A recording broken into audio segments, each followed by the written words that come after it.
Most people believe they are in control of their own thoughts. They think their opinions, their moods, and their decisions are their own. They are wrong. They are walking through life tied to invisible threads, pulled by people they haven't even noticed yet. Today, I'm going to show you how to be the one holding the strings. I'm not talking about being loud. I'm not talking about being the alpha in the room. That's for amateurs. I'm talking about invisible influence. By the end of this video, you will understand a protocol so powerful that you can change someone's mind without saying a single word to their face. If you've ever felt like you were being ignored or sidelined, it's because you were playing the game on the board. The Grandmasters play the game in the air. This is the law of invisible threads. Welcome back to Rise Theory. You are here because you are tired of being a pawn in someone else's game. In our last protocol, we discussed the Grandmaster moves. Today, we level up. We are going deep into social calibration. I'm going to give you 4 specific invisible threads you can pull starting today to make the world bend to your will. We aren't just learning tricks anymore. We are building an empire of influence. Protocol 1, the vacuum effect. The amateur thinks that to lead, they must speak. They fill the air with noise. They explain themselves. They defend their ideas. This makes them available, and in the world of high status, available is cheap. Think about the last time you saw someone nervous. They babble. They verbal vomit. They are so afraid of a 3-second silence that they start giving away information they should have kept secret. They apologize for things they didn't even do wrong.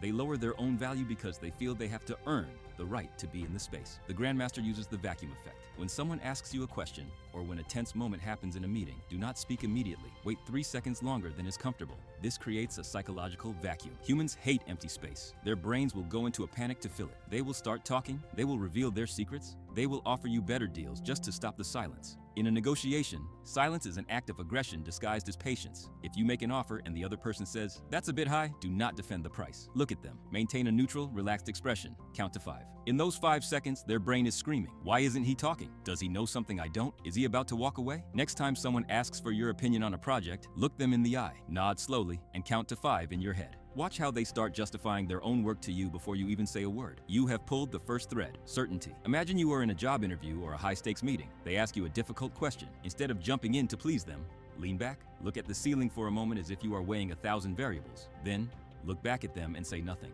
The power dynamic shifts instantly. You are no longer the person asking for a job. You are the consultant evaluating if they are worth your time. Protocol 2, the false choice. If you force someone to do something, they will hate you. Even if they do it, they will look for a way to sabotage you later. The architect never forces. The architect provides a false choice. This works because of a glitch in the human brain called choice architecture. When people are given a choice, they focus 100% of their energy on picking the best option and 0% of their energy on questioning if they want to do the task at all. You are narrowing their world until only your desired outcomes exist. The amateur's mistake is using yes or no questions. Can we go to this restaurant? Can you help me with this? This gives the target a 50% chance to say no and shut you down. The architect's execution is different. Never give a no option. You make them think your idea was their idea. Imagine you are leading a team and you need them to work late. Don't ask if they can stay. Say, "We need to finish this module. Do you want to grind it out now and leave by 8 p.m.? Or would you rather come in 2 hours early tomorrow morning?" Both options get the work done. The worker feels like a leader because they chose their schedule. In reality, you move the pawn exactly where you needed it on the board. Don't ask your boss, "Can we change the deadline?" Instead say, "I've mapped out 2 ways to finish this. We can rush it by Friday with lower quality, or we can take until Tuesday and make it perfect. Which do you prefer?" You've already decided Friday is out. They think they are leading.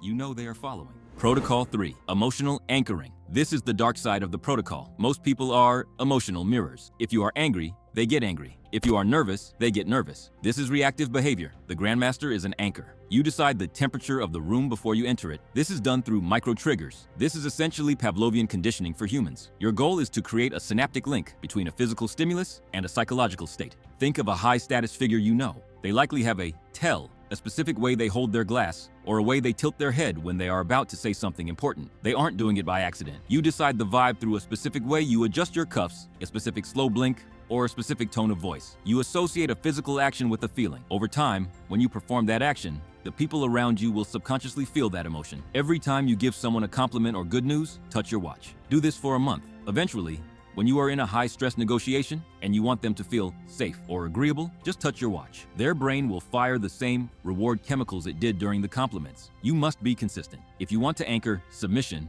use a specific low, slow tone of voice every time you are giving a command or correcting someone. After 10 repetitions, you won't even need to be firm anymore. Just dropping your voice to that specific frequency will trigger their brain to go into listening mode. You are installing software into their mind, and the physical anchor is the run command. You are hacking their nervous system. Protocol 4, the ghost lead. The biggest mistake you can make in social engineering is letting people know you are doing it. If they see the strings, the game is over. The ghost lead is about planting seeds and walking away. It is the ultimate weapon because it bypasses the ego guard. Everyone has a guard up against being told what to do, but nobody has a guard up against their own ideas. The ghost lead is about planting seeds. You mention a concept briefly in a conversation, something like, I saw a study once about how the most successful people always wake up at 5 a.m., but it's probably too hard for most people to do. Then, you change the subject. You don't push it. You don't argue for it. You let it sit in their brain. 2 days later, they will come to you and say, I was thinking I might start waking up at 5 a.m. When they discover the truth themselves, they will defend it with their lives. You haven't just influenced them, you've colonized their mind. Imagine you want your friend to invest in a specific asset. If you tell them, buy this, they will think you're a salesman.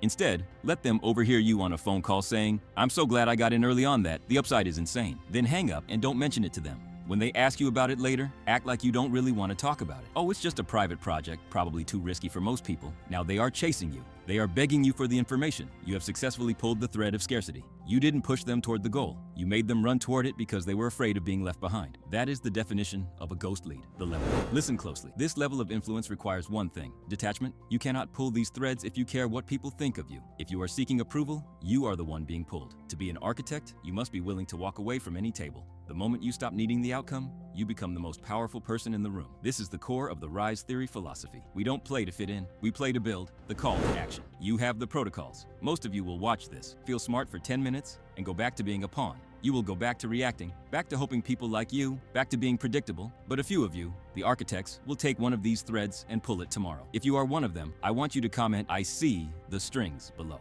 I am watching the comments. I am looking for the names that show up on every video because those are the people I am building this empire for. Subscribe to Rise Theory to receive the next protocol or stay a pawn. The choice, as always, is yours. We're done here.